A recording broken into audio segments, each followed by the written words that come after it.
All right, let's just jump right in. Welcome to an exploration of why the internet feels like it's literally drowning in deception. I mean, we look around and see fake gurus, manipulative marketers, just an endless sea of misinformation, and we kind of have to wonder, how on earth did we get here? Well, the source material we're unpacking in this explainer reveals a really uncomfortable truth. The root cause is actually our own psychological wiring. Yep, we're going to look at the mechanics of why we actually crave the lie. Because, there's this massive, glaring contradiction between what we say we want and what we actually do every single day. On the one hand, we fiercely demand the raw, unvarnished truth, right? We'll relentlessly boo a politician for the slightest misstatement, and we completely fill comment sections demanding absolute authenticity and justice. But then, we go home, open up our phones, and click on some guru promising us six-pack abs in 6 minutes. We even find ourselves defending influencers who get caught faking their giveaways just because their content makes us feel good. And this perfectly captures the core thesis of our explainer today. The wildly uncomfortable truth here is that you don't actually hate lies. You just hate lies that hurt you. On the flip side, we absolutely love the lies that make us feel smart, safe, or successful. And look, until we admit that our daily behaviors completely contradict our words, any conversation about fixing the internet is pretty much just a performance. So how is this actually working inside our heads? To understand that contradiction, we've got to look at reality number 1, the comfort detector. See, we really like to think that we evaluate information objectively, like things are either clearly good or totally evil. But the data shows something completely different. We actually evaluate actions based on personal utility. We judge them simply as being either expensive or cheap to our own egos. So when a politician lies about a war, that costs something. It's a real threat to your safety. So boom, we label it evil. But contrast that with a fitness guru lying about some detox tea. That gives you a comforting fantasy that you're somehow improving your health without doing any hard work. It offers comfort, so we just shrug it off and call it marketing. Guys, it is the exact same mechanism of deception. It just has a different price tag. Your brain is literally wired to choose the pleasant lie over the painful truth, basically every single time. To put that into perspective, it all comes down to $30. We will gladly hand over $30 for a magical tea that does absolutely nothing. Why? Because $30 is incredibly cheap compared to the alternative.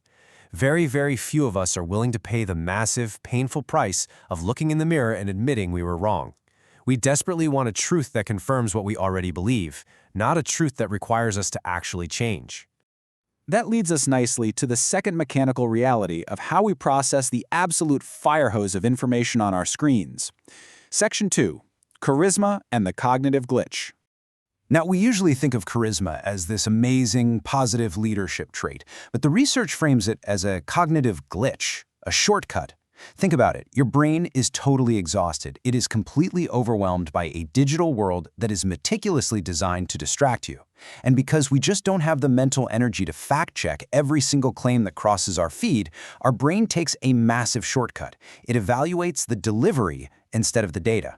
We consistently reward smooth, confident speakers as being more credible than knowledgeable ones, even when that confident speaker is provably factually wrong.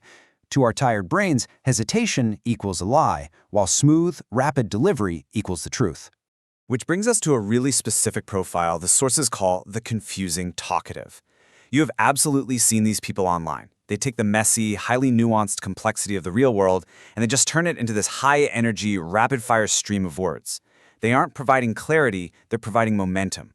And we mistakenly process all that sheer speed and energy as absolute certainty. They are straight up exploiting our tired minds by just speaking louder and faster than the complex truth actually allows. Okay, moving on to reality number 3, convenient justice. This one reveals some pretty deep hypocrisy in how we use morality as a social defense mechanism. We love to shout from the digital rooftops about our deeply held principles. We demand fairness, right up until the exact moment that fairness costs us a personal advantage. We demand absolute transparency, until it threatens to expose our side of the aisle.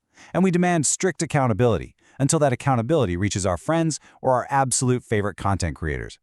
Our principles become highly negotiable the literal second they become inconvenient for us. So the harsh reality is basically this. Justice is a weapon we save for other people. We don't actually want absolute justice. We want a version of the world where we're fully protected and our enemies are severely punished. The sources use this amazing example. We will actually praise a slick salesperson as being brilliant for using psychological tricks to hide a used car's broken engine, just as long as we aren't the ones buying it. It turns out ethics are incredibly easy to stick to when they're profitable. All right, let's look at reality number 4, the Ego Scaffold. This explains why we actively participate in the delusion instead of fighting it. Think of the human condition as a sort of pressure leak. Reality out there is cold. We're constantly trying to maintain our own self-worth against a universe that, frankly, doesn't really care about us. And that's a heavy, heavy burden to carry. So enter the scaffold. Fake gurus and exaggerated marketing step in and offer us a temporary scaffold. They look at us and say, "You are a hero. This pressure leak, it can be easily fixed if you just buy my system." We silently agree to keep this flattery running because those exaggerated lies completely insulate us from our own feelings of inadequacy in a tough world. We'd much rather listen to the comforting melody of a lie than face the harsh reality of the truth. And that brings us to the climax, the fifth and final reality. Section 5, Supplying the Delusion. This is the one we want to avoid the most, for sure, because it points the finger directly back at us. We love to blame the algorithm, the mainstream media, the fake gurus. We treat them like they're these rogue AI villains destroying society. But here is the brutal truth. The algorithm is not broken. Actually, scratch that, it is working flawlessly. It perfectly measures our overwhelming preference for cheap entertainment and fake certainty over actual expertise and boring evidence. Every single time you click, share, or follow, you are casting a vote. We are the consumers of the delusion, which means we are the creators of the demand. Your screen isn't just feeding you content, it is reflecting you. Just let this quote sink in for a second. The world does not become what we say we want, it becomes what we consistently reward. If millions upon millions of people consistently reward sensationalism and manipulation with their highly valuable attention, then sensationalism and manipulation will inevitably grow. It's just simple supply and demand. The truth market is totally empty because we simply refuse to shop there. So what do we do about this? Let's check out our final section, the quiet test. Real truth is dangerous because it destroys our comfortable illusions. But if you actually want to escape this mechanism, it requires a massive shift in behavior. First off, you have to stop looking for honest people and start asking honest questions. The next time you hear a super confident, highly charismatic voice online, just hit pause. Ask yourself what they are actually saying behind all that momentum. When you watch a supposedly life-changing video, ask yourself whether it actually changed anything in your real life or if it just made you feel good about yourself for 10 minutes. You have to actively demand the heavy cost of reality over the extreme cheapness of flattery. Which brings us to the single most important question you can ask yourself after watching this explainer. When the truth becomes uncomfortable, do I still want it? The source material makes it abundantly clear that wanting real change is absolutely not the same thing as doing it. Doing it requires sacrificing your ego, so you can keep rewarding the flattery or you can demand reality. But your answer to this single question chooses the world you live in. Choose wisely. Thanks for joining me today, and I really hope this gives you a completely new lens to view your feed through the next time you open an app.